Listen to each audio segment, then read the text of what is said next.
Este é o segundo vídeo da disciplina de Operações Unitárias do Instituto Federal Sul-Rio-Grandense relativo à operação unitária de redução de tamanho. A finalidade deste vídeo, então, é conhecer os tipos de esforços envolvidos no processo de ruptura, conhecer as leis usadas na estimativa de consumo de energia e potência na desintegração e os tipos de circuito e maneiras de operação na redução de tamanho, seguindo o roteiro que aqui se encontra. A operação unitária de redução de tamanho possui 4 tipos de solicitações empregadas nos processos de rompimento ou redução de tamanho, né, dos diferentes materiais: compressão, impacto, atrito, corte ou dilaceramento. Vamos ver eles agora individualmente. Primeiro deles, nós vamos olhar o corte ou dilaceramento. Ele se caracteriza, então, esse tipo de solicitação por pegarmos o material, efetuarmos um esforço no sentido perpendicular àquela partícula, efetuando então o corte desse material, passando de um componente para 2 componentes após a fratura, né? Então, após efetuar a comunição da partícula, isso gera partículas de tamanhos grandes, né? Menor do que a original, porém ainda partículas de tamanho maiores. O segundo tipo de solicitação que pode ocorrer é atrito ou cisalhamento, ou a abrasão daquela partícula. Então, se eu tenho aqui uma parte da superfície do meu elemento, né, eu aplico um movimento tangencial àquela partícula, eu vou ir gerando partículas menores pelo desgaste provocado por este elemento móvel que está acionando-se sobre a partícula para a qual eu quero reduzir o tamanho, e então estarei gerando parte de partículas finas, porém permanecendo ainda com uma partícula de maior tamanho, né, que corresponde à partícula original.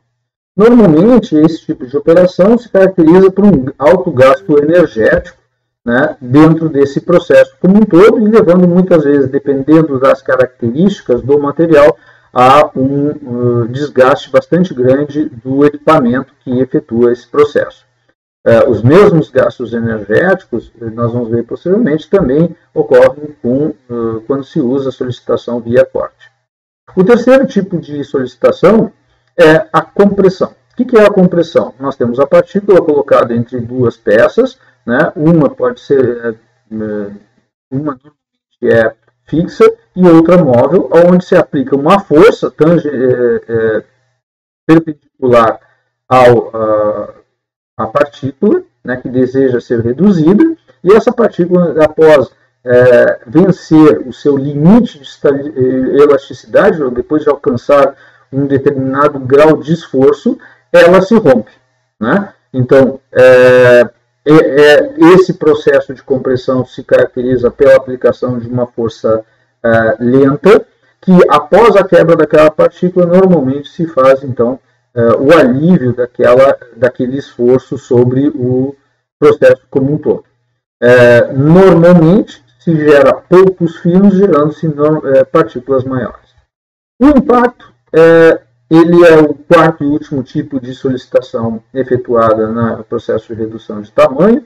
Esse impacto poderá acontecer de uma peça móvel do equipamento sobre a partícula depositada, né, sobre uma base, da partícula sendo lançada sobre uma parte rígida do equipamento, ou uma parte móvel do equipamento em movimento alcançar a partícula, ou entre as próprias partículas, uma sobre a outra, terminar provocando então o rompimento, né? Todas essas situações nós podemos encontrar em diversos equipamentos, dependendo de qual for o processo. A força aplicada normalmente é de força rápida, com uma intensidade muitas vezes superior àquela que muitas vezes não, superior, uma intensidade superior à resistência que a partícula possui, e leva, né, à presença de uma grande distribuição de tamanhos de partícula, né, desde partículas finas até partículas mais grosseiras, e é uma das formas mais eficientes do ponto de vista energético. Nesse tipo de solicitação, impacto, né, nós obtemos de 3 a 4 vezes a área superficial obtida pelo processo de compressão. Aqui nós temos um gráfico, então, onde nós vemos os diferentes tipos de solicitações aplicadas sobre uma partícula e as consequências frente à distribuição de tamanho. Então, no eixo do Y aqui, seria a frequência com que isso acontece, ou seja, a quantidade de vezes que se determina, frente ao eixo do X, aqui, a distribuição de tamanhos. Então, se nós pegamos uma partícula original com um diâmetro grande, né, um diâmetro aqui nesta região, aqui marcado por esse risco, né, e eu aplico o corte, eu vou ter o quê? Eu vou ter esta partícula que tinha esta distribuição dividida em 2, gerando, então, uma grande quantidade, né, que quanto maior aqui o tamanho, maior a frequência, de uma distribuição de tamanho extremamente estreita e muito próxima do tamanho original. Já quando eu efetuo o cisalhamento, que é o desgaste superficial desta partícula original, eu gero partículas de diâmetros grandes junto com partículas muito pequenas, né, resultantes, então, do processo de cisalhamento. Na solicitação de compressão, onde eu pego esta partícula e comprimo ela, eu vou tendo quebras, né, gerando partículas com uma distribuição de tamanho maior, né, ou seja, uma distribuição de tamanho maior, mas, porém, quando eu comparo isso com o uso, né, da solicitação de impacto, né, uma distribuição de tamanhos menor do que aquela obtida por impacto, na qual, através do impacto, a amplitude total dessa distribuição de tamanhos é bem maior, né? Então, obtém-se partículas desde pequenas até grandes, né, bastante distribuídas ao longo do processo como um todo. Olhando, então, isso do ponto de vista energético, né, aqui nós temos um gráfico do ponto de vista energético, né? Então, aqui em cima seriam partículas por corte, aqui nós temos cisalhamento, aqui nós temos compressão e impacto. As figuras já falam por si só. A nível de energia aplicada, né, no corte é a maior energia aplicada e, posteriormente, vai reduzindo a quantidade de energia total aplicada. E, quando eu faço a relação energia por unidade de massa, né, melhor relação, ou seja, menor consumo energético vai ser lá no impacto. E o maior consumo energético por massa será no corte, para reduções semelhantes. Né? Aqui nós temos alguns dados, já antigos, porém ainda válidos, né?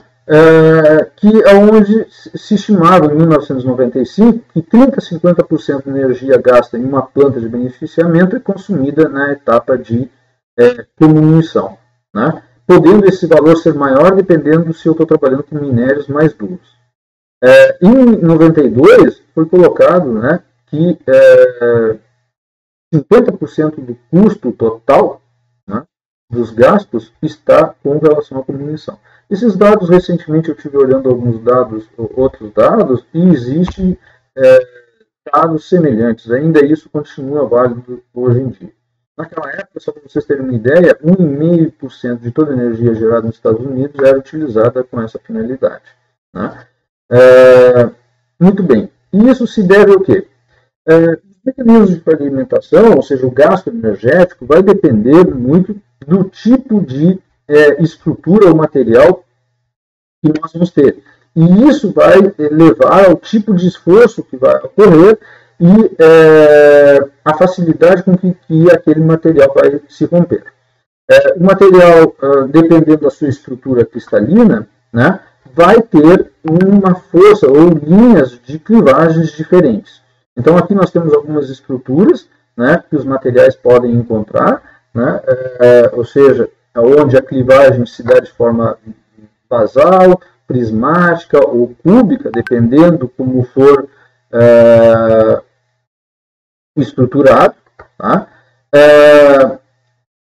Ou, né, a força suficiente para fazer o rompimento de ligações entre os nós dessa estrutura, né, ocorre aplicada a força. Nesse sentido, ele vai ter um rompimento ao longo da estrutura cristalina. Porém, eu preciso romper aquela estrutura para poder, então, alcançar a redução como um todo. Dependendo de como é que for a rocha, as características dessa rocha, né, de como é que o material foi estruturado, como é que as superfícies de clivagem que ele possuir, eu vou ter que ter maior gasto energético ou menor gasto energético, né? Então, quando eu utilizo, por exemplo, faço o rompimento de um material que seja mais elástico, vamos falar aqui uma borracha, por exemplo, né?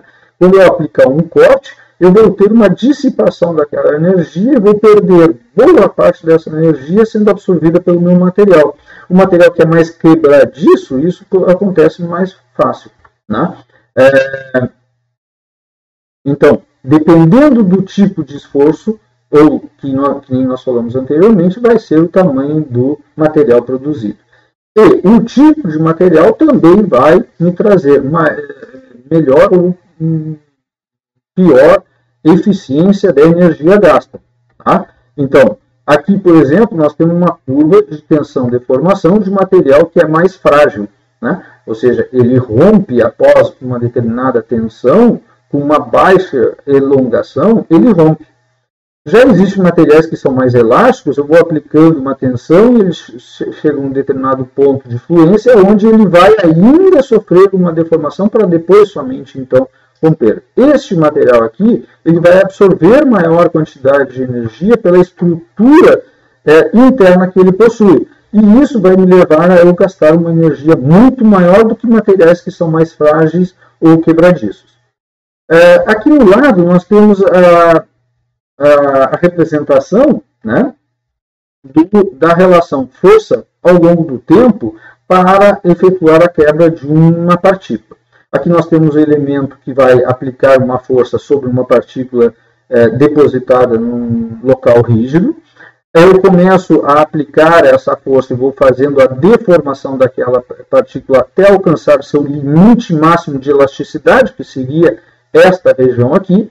A partir desse momento onde eu alcanço o máximo de elasticidade dela, essa partícula vai sofrer o rompimento, né? Então, ele vai aumentando a força gradativamente até alcançar o ponto A. Que ponto A é esse? Onde eu tenho um rompimento.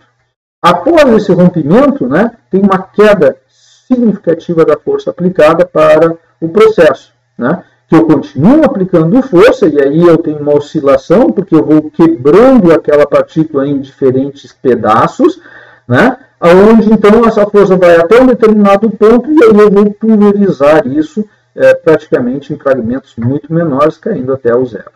Então, essa aqui é um gráfico que representa a aplicação de força por compressão. Vejam, ela é aplicada gradativamente, lentamente, diferente do quando se faz uma solicitação por impacto, onde isso é rápido, de uma forma rápida é aplicada a força, né?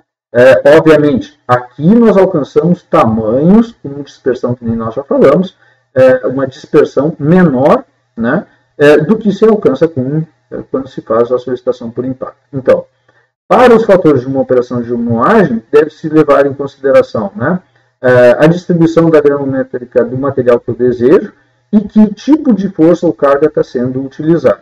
A energia ou a força aplicada, ela vai alcançar o limite de elasticidade daquele material.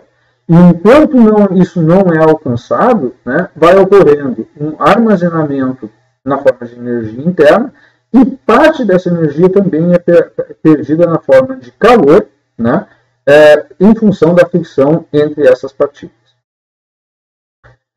Tentando estimar a quantidade de energia ou potência necessária para o processo de desintegração, né, existem 3 leis, né, que foram postuladas, né, a lei de Hittinger, de Kirk e de Bond, né, onde está aqui as suas equações, e nada mais são do que as relações entre o diâmetro inicial e o diâmetro final que se tem. Tá? E algumas abordagens. Só que cada uma dessas leis, elas se aplicam melhor dependendo do tamanho de partículas que nós tivermos. O Hittinger, né, aqui nós temos a região que ela trabalha, ela se adapta muito bem quando nós temos partículas de diâmetros mais baixas. A lei de Kirk, pela sua concepção e origem de como é que ela foi proposta, né, ela trabalha com diâmetros, ela se adapta melhor quando nós vamos partir para a redução de tamanhos de partículas mais grosseiras. E a lei de Bond, ela transita bastante bem entre essas partículas maiores até partículas menores. Né? Então, se eu quero fazer uma estimativa de partículas menores, de trabalhos de moagem, de maior, partículas com menores diâmetros, eu vou usar a lei de Hittinger. Se eu vou usar para trabalhos, para tentar estimar o consumo energético de partículas maiores, eu vou usar a lei de Kirk. E se eu tenho, o que mais se usa, na verdade, é a lei de Bond, porque ela tem uma melhor adaptação para uma faixa mais ampla de forma geral. A operação de redução de tamanho ela pode ocorrer de forma seca ou úmida. Né? Os processamentos a seco, né, eles são utilizados quando o material não permite. Então, por exemplo, se eu for fazer uma redução de tamanho lá do arroz, né, obviamente que o arroz ele vai absorver pela sua constituição química, né, da presença de amido. Se eu tentar fazer uma redução de tamanho do arroz úmida, utilizando água, por exemplo, né, eu não vou ter sucesso. Porque eu vou degradar no material, vou perder as características dele. Né? Então, quando é que se faz a seca? Né? Quando a água não é necessária no processamento ou quando o próprio produto não permite. Qual a vantagem do processamento ao úmido? Né? Normalmente nós obtemos melhores eficiências, as instalações são mais compactas e temos menor perda ou ambientes com menor presença de pó com uma forma total. A presença da água reduz a atração entre as partículas, diminui a aglomeração pós-redução e, consequentemente, traz uma redução total do gasto energético de até 25%, o que é extremamente importante, já que nós vimos anteriormente que o consumo energético é um dos principais custos no processo de redução de tamanho. Além disso, né, então nós temos como um ponto positivo para a redução de tamanho via úmida, que temos 77%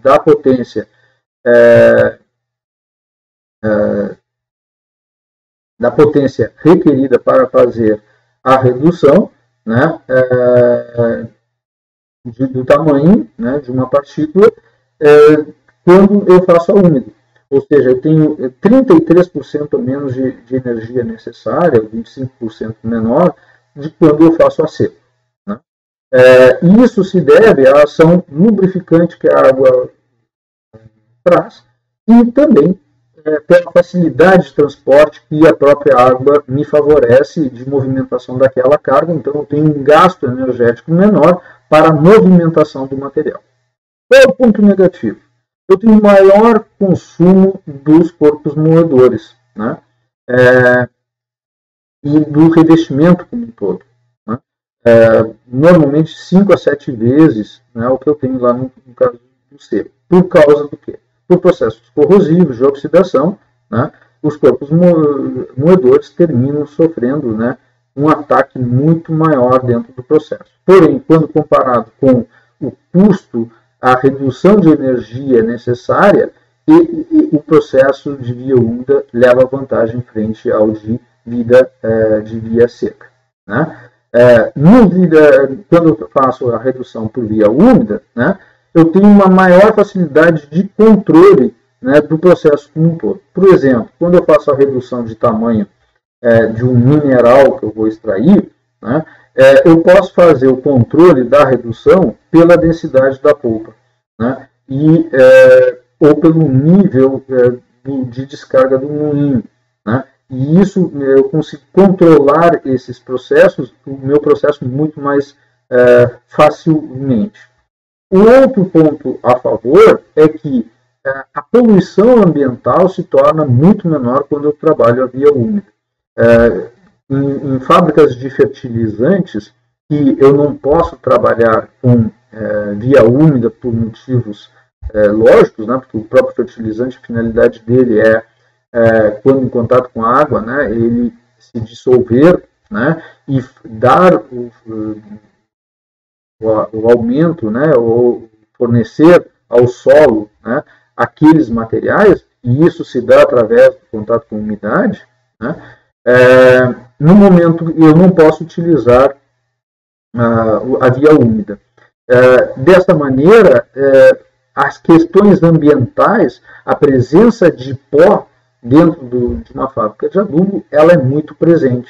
E isso leva não somente a perdas daquele material, né, porque eu tenho perda do material na forma de pó, né, por eu não conseguir controlar ele pela granulometria e ele ficar suspenso no ar, como um problema de saúde, né, para o meu operador e o próprio ambiente no entorno, né.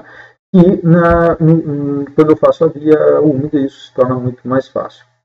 Porém, né, quando eu trabalho a via seca, os processos subsequentes, né, se o material tem que ser fornecido a seco, se torna muito mais fácil, né, porque eu não preciso efetuar a secagem daquele material, né, visto que aí eu não preciso, né, remover o líquido como um todo. E, no caso específico de via seca, ele é vantajoso quando eu vou ter uma vantagem, quando o material reage com água, né, formando um produto indesejável, e aí a via seca é a melhor opção. Aqui nós temos, então, uma presença, né, dos diferentes tipos de redutores de tamanho, mais especificamente de moinhos, né, onde a finalidade que foi colocada aqui é para vocês verem que as faixas de aplicação dos diferentes equipamentos vai variar muito dependendo do diâmetro das partículas de alimentação e da partícula final que eu desejo. Ou seja, não existe um equipamento para cobrir todos os tamanhos. Se eu quero tamanhos menores, se eu quero tamanhos maiores, né? Então, se eu tenho uma alimentação, por exemplo, de 400 milímetros, né, e eu quero tamanhos menores do que 5 microns, eu não consigo fazer isso com um equipamento. Vou ter que usar uma sequência de equipamentos. E isso justifica aquilo que nós já tínhamos falado anteriormente no primeiro vídeo, né, onde dentro de uma usina, né, de processamento de minerais, né, eu preciso usar uma sequência de equipamentos, buscando então alcançar o tamanho que eu desejo como um todo. Dentro desses equipamentos, eles podem trabalhar de forma descontínua embatelada ou de forma contínua. Descontínua normalmente são equipamentos de pequeno porte, né, onde eu vou colocar meu material a ser reduzido, vou processar, parar o processo, retirar o material, separar os corpos moedores e pegar o material que eu quero. Isso, por exemplo, pode ser utilizado em laboratórios. Né? Em laboratórios é muito comum ter uma operação de redução de tamanho de forma descontínua. Né? Por exemplo, para a preparação de sais, né? Usar um moinho de bolas e colocar os sais lá dentro, de diferentes tamanhos, e homogeneizar, que a gente já falou anteriormente. Ou de forma contínua. Né? E aí, na forma contínua, existem dois tipos de circuito, o aberto e o fechado. Aqui nós temos, então, aquela parte da usina do sossego, fluxograma da usina do sossego, onde nós temos a parte de redução de tamanho. A primeira parte, que é pós-extração da mina, né, nós temos uma parte do circuito aberto, né? Aonde vem do caminhão, passa por um britador primário e vai para uma pilha, né? Então, entra, ele é contínuo. Entra e sai, né? De forma contínua.